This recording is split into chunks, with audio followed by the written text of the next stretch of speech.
tal? Segundo día en que los 50 años de la reforma agraria de Velasco es trending topic y nos tiene a todas y a todos hablando del tema. ¿Cómo ha llegado a pasar esto? Está claro que la transformación del campo sigue partiendo al país en dos. La tierra es de los que la trabajan. Es algo que parece de sentido común, pero no lo es para quienes hasta hoy siguen cuestionando no el cómo se hizo la reforma, que es algo en lo que podemos estar de acuerdo, sino sencillamente que se hiciera, y que se hiciera contra sus legítimos propietarios.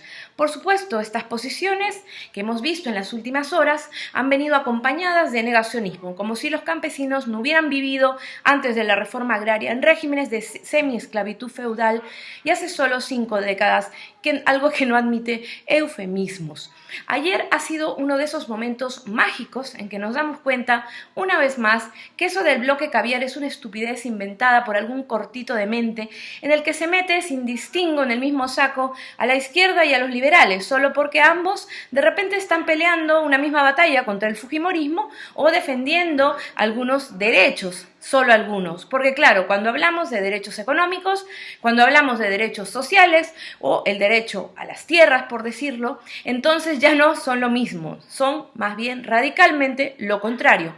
Si algo logró neutralizar la reforma agraria fue el enorme poder político que para entonces aún ejercían desde el campo los señores de la tierra, ¿no? Esto constituía una rémora que impedía que se iniciara de una vez el proceso de cambio social y democrático hacia la modernidad que el país necesitaba. Sus descendientes aún hoy miran ese pasado con nostalgia, pero para las comunidades campesinos era muy diferente. Seguían condenadas a vivir de minúsculas parcelas improductivas, herencia natural del colonialismo que se extendió hasta una república que también funcionó mediante el despojo y su miseria. Pero antes de que Velasco dijera aquella frase de campesino, el patrón nunca más comerá de tu pobreza, y cediera 10 millones de hectáreas de tierras a sus legítimos propietarios, es decir, los campesinos indígenas peruanos, en un proceso en el que sí se cometieron errores, excesos, pero que cambió la historia